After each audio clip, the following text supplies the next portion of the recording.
Une mère célibataire solitaire a ramené un PDG millionnaire ivre chez lui. Jamais elle n'aurait pu imaginer qu'il tomberait éperdument amoureux d'elle et transformerait sa vie à jamais. La pluie tombait sans relâche depuis des heures. Un torrent ininterrompu qui transformait les rues de la ville en rivière de phares flous et de néons déformés. Clara resserra sa prise sur le volant de sa vieille berline, ses articulations douloureuses après près de 10 heures de conduite. Minuit était passé, mais son service n'était pas encore terminé. L'échéance du loyer approchait comme une ombre et le frigo était presque vide, il fallait du lait pour le petit déjeuner. Elle consulta l'application de covoiturage sur son téléphone. Une dernière course, juste une. Une demande apparut aussitôt, prise en charge prioritaire à l'Astra Grand Hôtel, l'épicentre du luxe au cœur de la ville.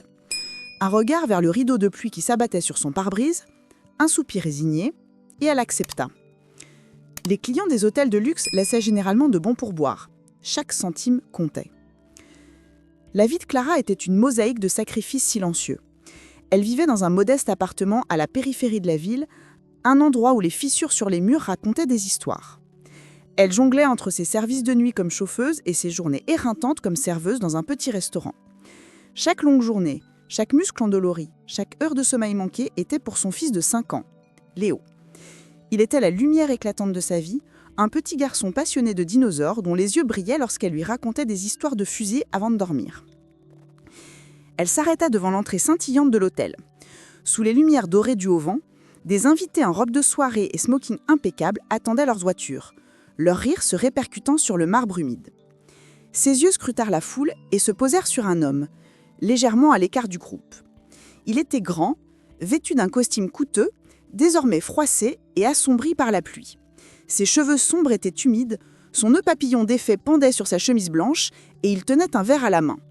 Il fixait le trottoir avec une intensité déconcertante, comme si le béton l'avait personnellement déçu. Elle vérifia le nom sur l'application, Arthur. Elle baissa la vitre. « Vous êtes Arthur ?» demanda-t-elle, sa voix se projetant juste assez pour couvrir le son de la pluie. Il leva les yeux. Ils étaient injectés de sang, mais étonnamment lucides. Sans un mot, il monta à l'arrière et referma lourdement la porte. « Je veux juste rentrer chez moi », murmura-t-il sa voix rauque. Clara hocha la tête. Pas de problème. L'application avait déjà chargé la destination, un quartier exclusif niché dans les collines qui surplombaient la ville. Elle n'était jamais allée aussi loin. Ils roulèrent en silence, la ville défilant en reflets abstraits sur les vitres mouillées. Le seul son était le rythme hypnotisant des essuie-glaces. Après un long moment, sa voix brisa le calme. « Vous avez déjà eu l'impression que tout le monde fait semblant ?» demanda-t-il soudainement. « Comme si personne ne se souciait vraiment de vous, sauf s'il y a quelque chose à y gagner. » Clara jeta un coup d'œil dans le rétroviseur. « Plus souvent que vous ne le pensez, » répondit-elle. « Je l'entends. Je conduis des inconnus toute la nuit, » poursuivit-elle. « La plupart me regardent à peine, mais je dois continuer. Mon fils a besoin que les lumières restent allumées. C'est la seule chose qui soit vraie. » « Comment s'appelle-t-il ? » ?»« Léo, il a 5 ans. »« Léo, » répéta-t-il doucement. « C'est un bel âge. Les enfants croient encore aux belles choses. »« Le mien, oui, » dit-elle, un léger sourire dans la voix. « Et j'essaie de préserver ça aussi longtemps que possible. » Il appuya sa tête contre la vitre froide, sa voix plus basse maintenant. « Ça doit être agréable, d'être aimé juste pour qui vous êtes. » Elle l'observa à nouveau dans le rétroviseur. Il portait un costume qui valait probablement plus que sa voiture, mais son regard était vide, comme quelqu'un qui possédait tout, sauf l'essentiel. Elle ne savait pas qu'il était Arthur Vance, le PDG visionnaire de l'un des plus grands empires technologiques du pays. Pour elle, c'était juste un homme triste qui essayait de tenir le coup une nuit de plus. Lorsqu'ils arrivèrent devant les portes imposantes d'une demeure moderne en verre et en pierre, Clara ralentit. Elle se tourna. Il dormait profondément, la tête inclinée, un bras reposant nonchalamment sur ses genoux. Elle hésita. Devait-elle le secouer pour le réveiller ? Au lieu de cela, elle fit quelque chose d'inattendu. Elle attrapa sa vieille veste en jean élimé posée sur le siège passager, celle qu'elle gardait en cas de panne de chauffage, et la posa doucement sur lui. Puis, elle sortit sous la pluie battante, marcha jusqu'à l'interphone et appuya sur le bouton. Une voix formelle crépita. « Oui ? Bonsoir, j'ai ramené Monsieur Vance chez lui. Il s'est endormi dans la voiture. Quelqu'un peut-il venir l'aider, s'il vous plaît ?» Quelques minutes plus tard, un homme en uniforme sombre descendit l'allée en courant, un grand parapluie dans la main. Clara ouvrit la portière arrière. « Il va bien », dit-elle, juste très fatigué. L'homme hocha la tête et aida Arthur à sortir avec précaution, le soutenant jusqu'à la maison silencieuse et chaleureuse. Clara remonta dans sa voiture, l'eau dégoulinant de ses manches, et repartit dans la nuit. Elle ne se demanda jamais qui il était vraiment, ni quel empire il dirigeait. Pour elle, c'était juste une âme perdue qui avait besoin d'être ramenée à la maison. Et parfois, cela suffisait. Arthur Vance se réveilla au parfum subtil de linge frais et au doux tapotement de la pluie contre les immenses baies vitrées de sa chambre. Sa tête était lourde, sa bouche pâteuse. La dernière chose dont il se souvenait, c'était le gala, la musique assourdissante, les conversations vides et une avalanche de sourires faux. Il se redressa lentement. Sur le banc au pied de son lit, il y avait une geste engine soigneusement pliée. Ce n'était pas la sienne. À côté, un petit morceau de papier arraché d'un carnet. L'écriture était simple, sans fioriture. « Je vous ai ramené chez vous en toute sécurité, pas de frais supplémentaires. Dormez bien. Clara G. » Arthur fixa la note, étrangement ému. Les gens qui le voyaient dans un état de vulnérabilité voulaient généralement quelque chose en retour. Cette femme n'avait laissé derrière elle qu'un geste de pure candidesse et une signature qui ressemblait à un murmure. Ce matin-là, encore embrumé, il consulta l'application de covoiturage. Clara G. 5 étoiles. Un profil modeste. Il demanda à Daniel, son assistant personnel, de se renseigner discrètement sur l'endroit où elle travaillait pendant la journée. Non pas pour l'espionner, mais mu par une curiosité qu'il ne s'expliquait pas. À midi, il se tenait devant un petit restaurant sur la 5e avenue. L'endroit sentait le café fort, le bacon grillé et les années qui s'accrochaient aux carreaux usés. À l'intérieur, Clara se déplaçait avec une efficacité tranquille derrière le comptoir. Quand elle se tourna et le vit, ses pas s'arrêtèrent net.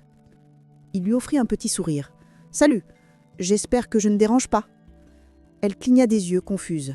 « Vous êtes l'homme de l'hôtel. »« Arthur Vance, » confirma-t-il. « Je voulais vous remercier de m'avoir ramené, pour la note et pour ça. » Il montra la veste. « Je me suis dit que vous la voudriez, » dit-elle simplement. « Et vous aviez l'air de quelqu'un qui avait besoin d'un peu de gentillesse. » Daniel s'assit à l'autre bout du comptoir, leur laissant de l'espace. Arthur s'appuya sur le comptoir. « Laissez-moi vous inviter à déjeuner, pour vous remercier convenablement. » Clara secoua doucement la tête. « Merci, mais je ne peux pas. Je dois récupérer mon fils à l'école à 13h. » Il consulta sa montre. « Il n'est que 11h30. Je dois finir mon service, rentrer, me changer et traverser la ville. Ils sont très stricts sur les horaires de récupération. » Elle ne s'excusait pas. C'était infect. « Vous refusez un déjeuner avec un PDG millionnaire pour aller chercher un enfant de 5 ans ?» dit-il, un demi-sourire amusé aux lèvres. « Je refuserai un déjeuner avec le président si ça signifie être en retard pour Léo. » Arthur éclata de rire. Pas le rire poli et contrôlé des salles de réunion, mais quelque chose de vrai, de sincère. « Eh bien, c'est rare. La plupart des gens auraient au moins fait semblant d'y réfléchir. Je n'ai pas le luxe de faire semblant. Pas quand il s'agit de lui. » Il la regarda différemment alors. Il ne voyait plus l'uniforme ou le restaurant. Il la voyait elle. La femme qu'il avait ramenée chez lui n'avait rien demandé et le regardait toujours comme un homme ordinaire. « Vous n'êtes pas comme les autres ?» dit-il doucement. Elle esquissa un petit sourire. « C'est probablement une bonne chose. » Il hocha la tête, puis se tourna pour partir. « Je reviendrai vous rendre ça une autre fois, » dit-il. Elle ne l'arrêta pas, mais elle le regarda partir. Et même après que la porte se fut refermée, elle resta immobile un long moment, comme si quelque chose d'inattendu venait de traverser sa vie et lui avait doucement demandé de s'en souvenir. À partir de ce jour, Arthur Vance commença à commander des courses bien plus souvent que nécessaire, non pas pour des réunions, mais dans l'espoir que ce soit elle qui accepte la course. Souvent, c'était le cas. Clara ne posait jamais de questions. Dans le silence feutré de ces trajets, quelque chose commençait à se tisser entre eux, une sorte de compréhension silencieuse. Un soir de pluie, elle lui raconta son histoire. « Il est parti quand j'étais enceinte de 7 mois. Il a dit qu'il n'était pas prêt à être père. Je suis rentrée du travail et la moitié de l'armoire avait disparu. Et votre famille? Ma mère est décédée quand j'avais 17 ans. Il n'y a que moi et Léo maintenant. Arthur hocha la tête. C'est beaucoup à porter. Elle esquissa un petit sourire. On apprend à faire durer 30 $ toute une semaine et on prie pour que son enfant ne vous entende pas pleurer dans la salle de bain après l'heure du coucher. Un autre jour, ce fut lui qui se confia. Mon meilleur ami a essayé de vendre des secrets de l'entreprise dans mon dos. Mes parents n'appellent que lorsqu'ils ont besoin d'une photo pour leur gala de charité. J'ai construit quelque chose d'énorme, ajouta-t-il, mais certains soirs, j'ai l'impression d'avoir construit une tour de verre dont je ne peux pas m'échapper. Tout le monde me voit, mais personne n'entre vraiment. Elle murmura à peine. C'est le genre de maison le plus solitaire. Puis, un mercredi, tout changea. Clara récupéra Arthur devant son bureau. Ses mains tremblaient légèrement. « Ça ne va pas », dit-elle, la voix faible. « Léo a de la fièvre. Je dois aller le chercher. »« Alors allons-y », dit-il sans hésiter. « Je viens avec vous. » Quelque chose dans sa voix la fit acquiescer.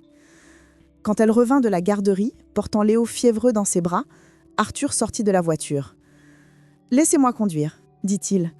Il prit Léo avec une douceur surprenante, l'installa et conduisit jusqu'à l'hôpital. Aux urgences, Clara disparut derrière les portes battantes. Arthur s'assit dans la salle d'attente. Et il attendit. 4 heures passèrent. Il ne bougeait pas. Quand elle ressortit enfin, épuisée mais soulagée, elle le vit. « Vous êtes resté ?» dit-elle, la voix tremblante. Il se leva. « Bien sûr que je suis restée. » Les larmes lui montèrent aux yeux.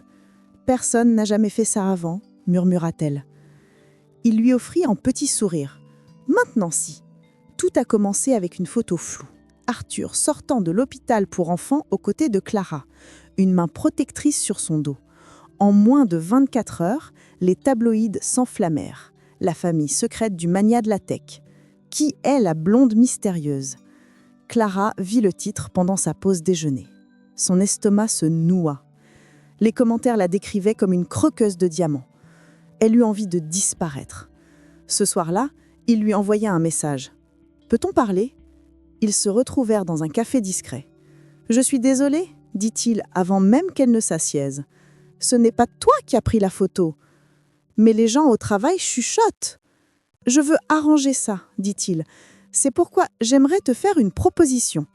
Je veux que tu deviennes officiellement ma chauffeuse personnelle, temporairement. Le salaire serait 5 fois plus élevé que ce que tu gagnes maintenant. Tu pourrais quitter le restaurant, passer plus de temps avec Léo. » Il se hâta d'ajouter « Ce n'est pas de la charité. J'ai confiance en toi. Avec toi, je n'ai pas à faire semblant. » Sa gorge se serra. Elle voulait tellement dire oui, mais une fierté tenace la retenait. « Je ne peux pas accepter de l'argent de quelqu'un juste parce qu'il se sent mal pour moi. Tu penses que c'est de la pitié ? Peut-être que tu te sens responsable. Jennifer, je ne veux pas te sauver, je veux travailler avec toi. » Puis sa voix s'adoucit. « Puis-je te demander quelque chose ? Quand est-ce que quelqu'un t'a demandé pour la dernière fois ce que tu voulais ? Pas ce dont Léo a besoin, juste toi. » Son souffle se coupa. « Non, » murmura-t-elle. « Je ne me souviens pas. » Alors, peut-être que c'est ça le problème. Tu as passé tellement de temps à survivre que tu as oublié que tu avais le droit de vouloir quelque chose pour toi. Cela brisa quelque chose en elle. Une larme silencieuse coula sur sa joue. Personne ne lui avait jamais posé cette question. « Tu rends vraiment difficile de dire non, tu sais, » dit-elle avec un sourire tremblant. « J'aime bien ce qui est difficile, » répondit doucement Arthur. « Tant que c'est vrai. » « Alors, essayons ce qui est vrai, » dit-elle enfin. Clara entra dans son monde. Elle le conduisait, l'attendait et l'observait. Elle devint indispensable, non pas parce qu'elle était une employée, mais parce qu'elle était honnête.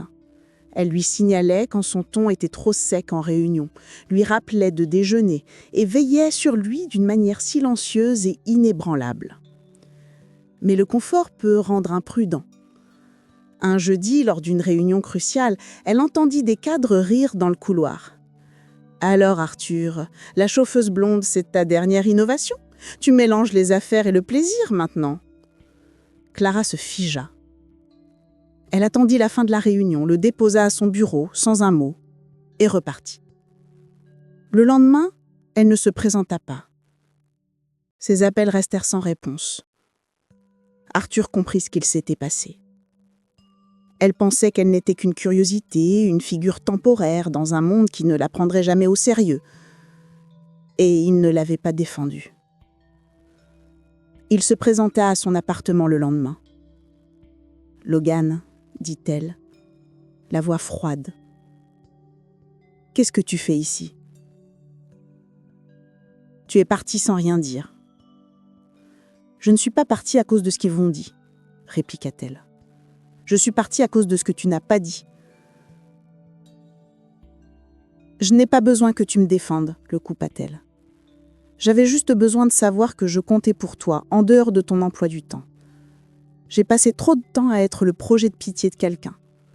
Je n'ai pas besoin d'être sauvée.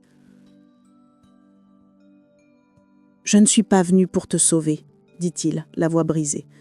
Je suis venu parce que tu me manques, parce que je suis plus moi-même avec toi que je ne l'ai jamais été. Au revoir, Arthur. Elle referma doucement la porte. 2 jours plus tard, une lettre était glissée sous sa porte. « Chère Clara, je ne sais pas si tu liras ceci. J'ai toujours rêvé d'une vie où je comptais pour qui j'étais. Quand je t'ai rencontré, tu n'as pas vu un PDG, tu as vu un homme fatigué qui avait besoin de rentrer chez lui. Et depuis cette nuit, rien n'a été pareil. Je ne veux pas te réparer, je ne veux pas te changer. Ton honnêteté me manque, le rire de Léo me manque, tu me manques. Si tu peux me pardonner, j'aimerais une seconde chance. Pas pour prouver quoi que ce soit, juste pour être quelqu'un digne de s'asseoir en face de toi à nouveau. » Arthur. Plus tard, Léo, réveillé de sa sieste, pointa la lettre du doigt. « C'est Logan qui l'a écrite ? Pourquoi tu ne lui donnes pas une autre chance ? Tu dis toujours que les gens méritent une autre chance s'ils le pensent vraiment. »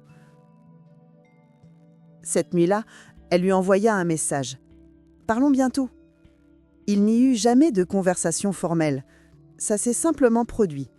Ils se sont retrouvés dans un café. Puis ils ont commencé à passer du temps ensemble. Du temps réel. Logan se présentait avec des cafés.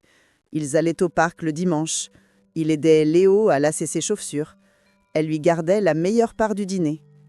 Ils ne parlèrent jamais d'amour, mais il était partout. Le jour de son anniversaire, elle lui prépara une fête surprise. Juste 3. Des guirlandes en papier et un petit gâteau au chocolat. « Personne n'a jamais fait ça pour moi, » murmura-t-il. « Ce n'est pas grand-chose, » dit-elle.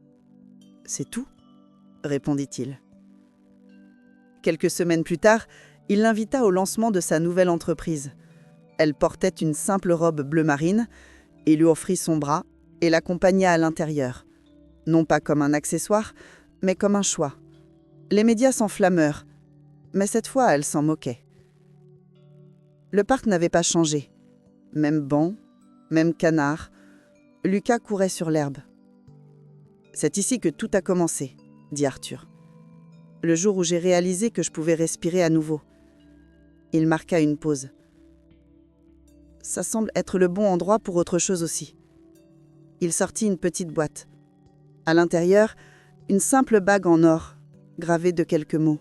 « Un jour à la fois. » « Je ne promets pas la perfection, » dit-il.